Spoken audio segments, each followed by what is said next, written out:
আসসালামু আলাইকুম রহমতুল্লাহি ওবরকাতুহু। সম্মানিত দর্শক, মহা ধুমধামে আওয়ামী লীগের প্রতিষ্ঠা বার্ষিকী পালিত হল 23শে জুন 2026 সনে। আমার রাজনৈতিক বোধ এবং বুদ্ধি হওয়ার পর থেকে এরকম সশস্ত্র, এরকম রাজকীয় এবং এরকম আড়ম্বরপূর্ণ কোনো রাজনৈতিক দলের প্রতিষ্ঠা বার্ষিকী আমার নজরে পড়েনি। বাংলাদেশে একটা কথা আছে, যার বিয়ে তার খবর নেই, পাড়া প্রতিবেশীর ঘুম নেই। মানে যার বিয়ে হবে সে হয়তো পৃথিবীতে আসেনি, সে হয়তো বিদেশে আছে, সে হয়তো বাড়িতে নেই, কিন্তু সারা বাড়ির আশেপাশের যারা লোকজন রয়েছে তারা খুব আনন্দে উদ্বেলিত। কি বিয়ে, কেমন বিয়ে, পর কেমন, পাত্রী কেমন, পাত্র কেমন, খাওয়াবে কি, টেনশনে পুরো গ্রাম অস্থির। এরকম ঘটনা যখন ঘটে তখন যার বিয়ে তার খবর নেই, পাড়া প্রতিবেশীর ঘুম নেই। আমাদের রাজনীতির অঙ্গনে এই প্রবাদটি এই প্রথম 2026 সনে এটি বাস্তবায়িত হলো। আমরা এটির মঞ্চায়ন দেখলাম এবং এটি খুব সুকৌশলে শেখ হাসিনা এবং তার দল জামাতের উপরে, রাষ্ট্রের উপরে, বিএনপির উপরে এমনভাবে চাপিয়ে দিল, আর বিএনপি এটাকে জামাতের উপর এমনভাবে চাপিয়ে দিল, যার ফলে বাংলাদেশের ইতিহাসে সবচেয়ে বড় একটি প্রহসনের নাটক হয়ে গেল রাজনীতির অঙ্গনে। আপনারা মাইকেল মধুসূদন দত্তের যে বিখ্যাত প্রহসন নাটক বুড়ো শালিকের ঘাড়ে রো, একটু গুগলে দেখে নেবেন খুব সংক্ষেপে যে এটার কাহিনী কি, অথবা প্রহসন কাকে বলে।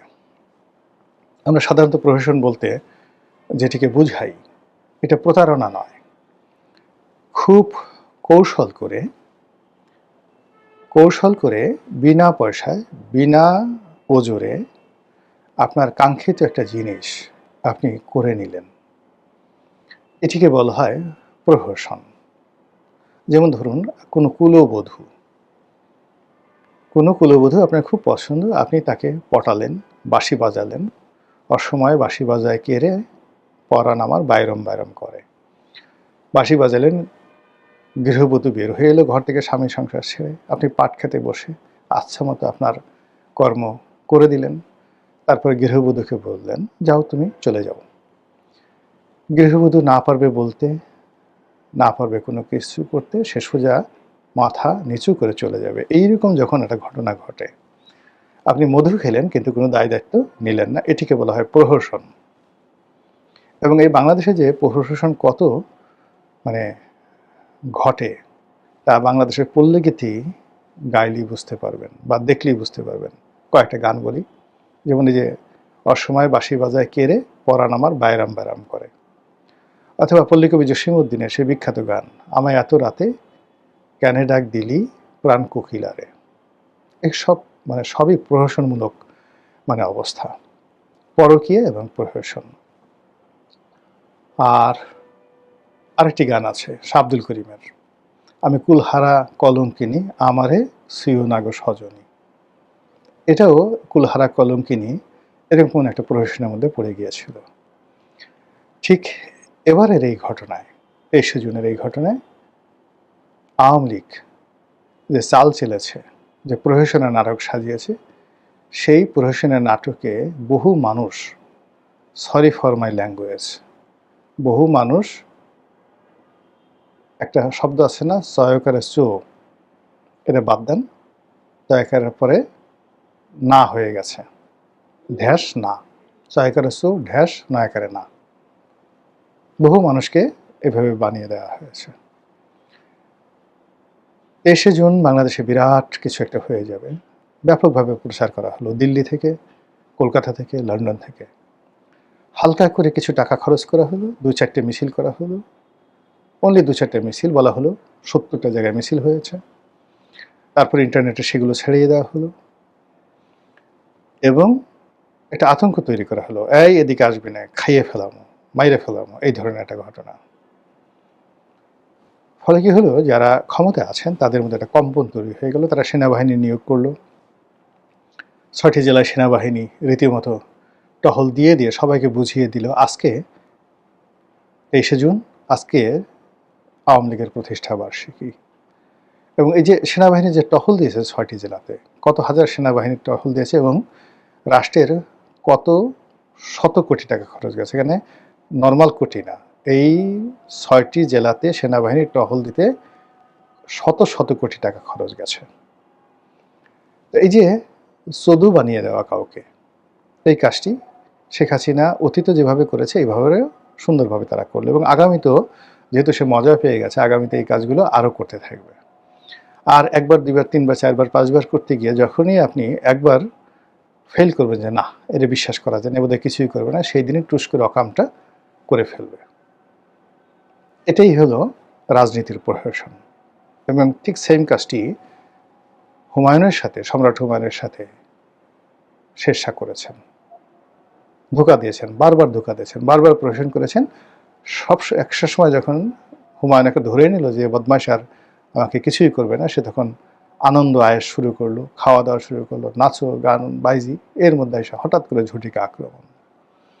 এবং সেই আক্রমণে বিশ্বাস করেন হুমায়ুন তলোয়ার দূরের কথা, গায়ে জামা কাপড় পরারও সময় পায় নাই। ওই অবস্থাতে সে লাফ দিয়ে নদীতে পড়ছে, ডুবে মরে যাচ্ছিল। এক ভিস্তিওয়ালা তাকে একটা ভিস্তি দিয়ে, পানির মশক দিয়ে বাঁচালো তাকে। সে প্রাণ নিয়ে কোনো মতে নদীর ওপারে যেতে পেরেছিল। এই হলো গেরিলা যুদ্ধ, রাজনীতির প্রহসনের ইতিহাস। ঠিক সেম ঘটনা মহাবীর হানিবল করেছিলেন রোমান সম্রাটের সাথে। তো এই যে প্রহসনটা ঘটলো রাজনীতিতে, সেনাবাহিনী একইভাবে বিএনপির ঘুম হারাম করে দিল। তারেক রহমান সাহেব দেশের বাইরে, নর্মালি দেশে থাকলে তিনি কি করতেন পরের ব্যাপার, কিন্তু তার অবর্তমানে যারা দল চালান তাদের মাথা খারাপ হয়ে গেল। ফলে সারা বাংলাদেশে ছাত্রদল, যুবদল তারা রাজপথে মিছিল করে, একটা দুইটা আওয়ামী লীগ ধরে সকাল বিকাল নাস্তা করে ইত্যাদি ইত্যাদি বলে তারা মিছিল করে, যে মিছিল আওয়ামী লীগে যদি করতে হতো, অ্যাটলিস্ট এই মিছিলগুলো আওয়ামী লীগে যদি করতে হতো, না হলেও ১০০ কোটি টাকা খরচ যেত, সেই ১০০ কোটি টাকা খরচ না করে সেই কাজ ছাত্রদলকে দিয়ে করালো। গালাগালি করলো, কিন্তু নামটা তো উচ্চারিত হলো আওয়ামী লীগের। মানুষ শুনলো আওয়ামী লীগকে গালাগালি করছে, কিন্তু মনোনয়ে আওয়ামী লীগ ঢুকে গেল। তারপর আওয়ামী লীগের প্রতিষ্ঠা বার্ষিকী মানুষ জেনে গেল। ২৩শে জুন আওয়ামী লীগের প্রতিষ্ঠা বার্ষিকী বহু মানুষ, ৯৯% মানুষেরই জানা নেই। এখন যারা রাজনীতি সচেতন তাদের ১০০% মানুষই কিন্তু এটা এখন জানে যে ২৩শে জুন আওয়ামী লীগের সমাবেশ। এরপরে যেটা করা হলো, সবচেয়ে বেশি এখানে যাকে বলা হয় ক্ষতিগ্রস্ত হয়েছে জামাত। জামাত খুব ভয় পেয়ে গেল যে আসলে যদি এই ঘটনা হয় তাদের ইজ্জত থাকবে না। এবং জামাত এখানে কুলহারা কলঙ্কিনী হিসেবে ২ কুল হারালো। তারা সদল বলে বিএনপির সাথে প্রতিযোগিতা করে রাস্তায় নামলো যে যদি আওয়ামী লীগ চলে আসে তাহলে প্রথম ডলারটা দেবে জামাতকে, কাজেই আওয়ামী লীগকে আর বাড়তে দেওয়া যাবে না। ২ নম্বর হলো যে তারা এই রাগ নিয়ে, ক্রোধ নিয়ে, যেটা যুদ্ধংদেহী মনোভাব নিয়ে ৩২ নম্বরে গেল, গিয়ে দেখলো আওয়ামী লীগের একটা কোনো মশা নাই, মাছি নাই, তেলাপোকা নেই, কিচ্ছু নেই। তখন তারা রাগ হয়ে গেল। এটা কোনো কথা হলো? এটা কী ধরনের কাজ হলো? তখন আবার সাংবাদিকরা তাদেরকে বিভিন্ন রকম প্রশ্ন করা শুরু করলো। এই প্রশ্নে তারা মেজাজ হারিয়ে তারা করলো কি, সাংবাদিকদেরকে বেদম প্রহার করলো।